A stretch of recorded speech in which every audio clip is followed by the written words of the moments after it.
कटक जिलार हरिहरपुर प्रगना मध्य गोटे मफसल ग्राम नाम पाटपुर। ग्राम मुंडामुंडी गोटे घर, अगिली पिछिली चारि बखरा खंजा, पाचेरी चालिया ढेंकीशाल, अगणा मझिरे कूଅ, आगकू दांडदुआर, पछकू बाड़ी दुआर। दांडदुआर मेला घरे दांड लोके बसा उठा करती। प्रजा माने खजना देवाक आसी एइठारे बसंती। श्यामबंधु महांती जमीदार तरफरु ग्रामर करण मासकू दरमा 2 टंका, दरमा छाड़ी पाउती, विशोधनी, बाहालहणा इत्यादि 2 पैसा हाथ पैठ हुए। सबु मिसेइले मासकू 4 टंकार उणा हेब नाही। संसार एक रकम चले। एक रकम क्या बोले भल चले। एइटा हेला नहीं, सेइटा घरे नहीं, एपरी कथा घरर काहारी मुहरु शुणा जाई नाही। बाड़ी रे साग मुग छाड़ी सजना 2 गछ, घरे लगा पड़ियो बरस बियाणी गाई 2टा बंधा, दूध टिकिए चल्हा मंदाई हांडी तले लगी थाए। बुढ़ी चसु मिसाई घसी पारि दिए, काठ किणा बाधे नहीं। जमीदार 3.5 माण जमी चषिबाकू देइछंती। धान बळे नहीं कि कमे नहीं। श्यामबंधुटी बड़ सीधा सड़क लोक। प्रजा माने मानती, सुख पाती। बापरे धनरे कही दुआर दुआर बुली खजना असुल करे, काहारी ठारू अन्याय पैसाटिए निए नहीं। प्रजा माने खजना देई पाउती मागती नहीं। से 4 आंगुली तालपत्र खंडे पाउती लेखि बड़े बड़े चाଳରେ गुंजी दे जाए।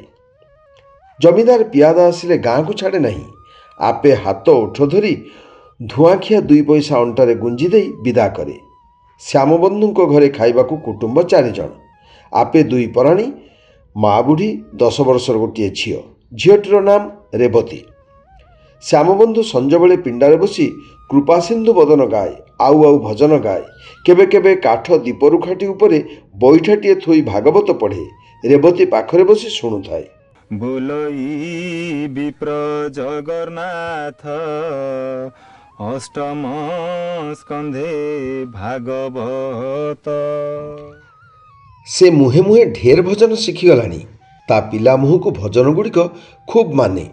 संज बेले बापा पाखरे बसी भजन गाइले गाँवर कौनसी लोक आसी शुणती। रेवती बापा पाखर गोटे भजन शिखिथिला। सेइटी गाइले श्यामबंधु बड़ खुशी हुए। प्रतिदिन झील को गाइबाकू कहे। रेवती गाए। काहागे करिबे गुहारी, तुमे न चाहिले नाथ गरीब जीव सरी। करबा नकर त्राण, पदे समर्पिछि प्राण। हृदय अच्छी तब नाम धरी, तुम्भ बिना त्रिजगत शून्य हे हरि। शीतल कर जीवन प्रेमामृत दान करी। 2 वर्ष तले स्कूल डेपुटी इन्स्पेक्टर मफसल गस्त को जीवा समय पाटपुर रे रातिए रही जाइथिले।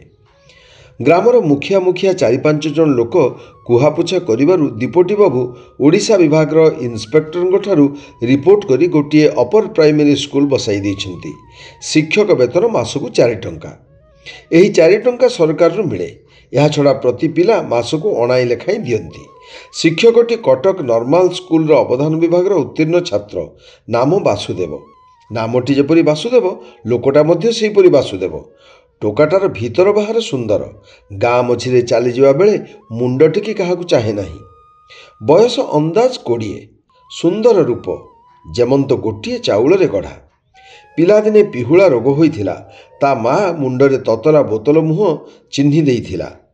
से चिन्ह आजि जाए अछि, बरं से चिन्ह ताकू माने। वासुदेव पिला कालरू माँ बाप छेउंड, मामू घरे रही मनीष होइछि। वासुदेव जातिरे करण। श्यामबंधु मध्य करण।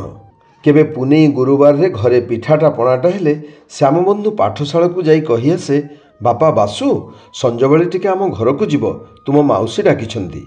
एहीपरि जीवा आसिबारे सेमानंक मध्यरे गोटे माया लागिगलानी। रेवती माँ बसु को देखिले कहे, आहा माँ छेउंडटी कौन खाए, किए ता खाइबा देखुची।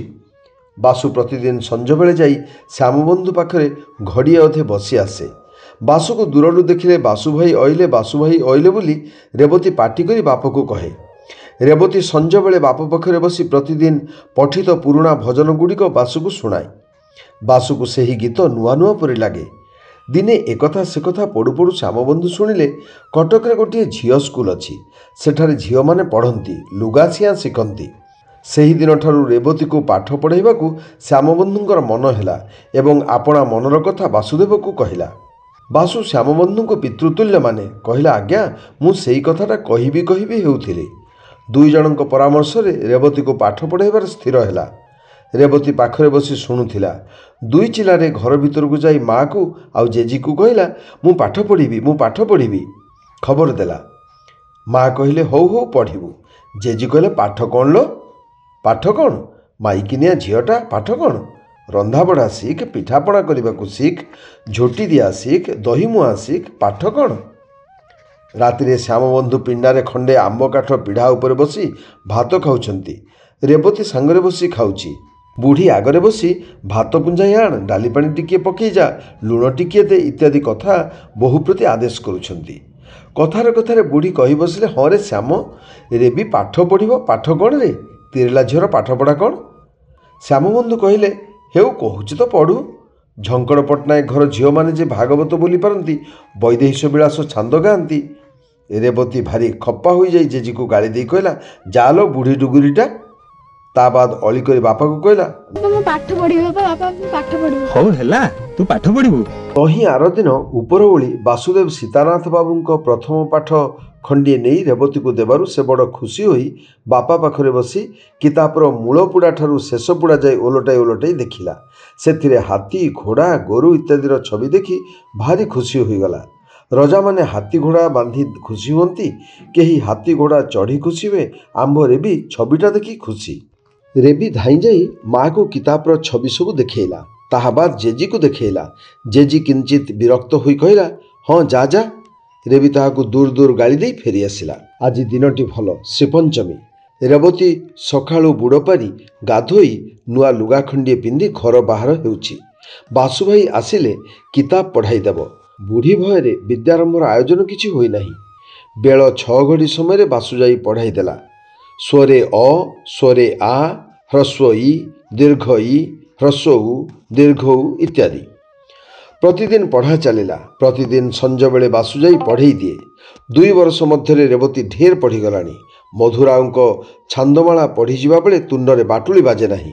ଦିନେ ରାତିରେ ଶ୍ୟାମବନ୍ଧୁ ବସି ଭାତ ଖାଇବା ବେଳେ ମା ପୁଅ 2 ଜଣ କଥାବାର୍ତ୍ତା ହେଲେ। ପୂର୍ବେ ବୋଧ କରୁ କିଛି କଥା ହୋଇଥିଲା। ଆଜି ସେଇ କଥାର ଉପସଂହାର। ଶ୍ୟାମବନ୍ଧୁ, କି ମା, ଭଲ ହେବ କି ନାହିଁ? ବୁଢ଼ୀ, ହଁ ଭଲ ତ ହେବ। ଜାତି କଥାଟା ବୁଝିଛୁ ନା? ଶ୍ୟାମବନ୍ଧୁ, ମୁଁ ଆଜି ଯାଇ ଆଉ କ'ଣ ବୁଝୁଥିଲି? ଭଲ କରଣ, ଗରିବ ପୁଅ ହେଲେ କ'ଣ ହେବ, ଜାତି ଭଲ। ବୁଢ଼ୀ, ଧନ ଦୌଲତ ନାହିଁ ବିଚାର, ଜାତି କଥାଟା ଆଗେ ପଚାର। ଘରେ ରହିବ ତ? ଶ୍ୟାମବନ୍ଧୁ କହିଲେ, ଘରେ ନ ରହି କୁଆଡ଼େ ଯିବ? 1000 ହେଲେ ମାମୁଁ ମାଇନା, ଆଉ କ'ଣ? ରେବତୀ ପାଖରେ ବସି ଭାତ ଖାଉଥିଲା। ଏହି କଥାର ମର୍ମ ସେ କ'ଣ ବୁଝିଲା ସେ ଜାଣେ।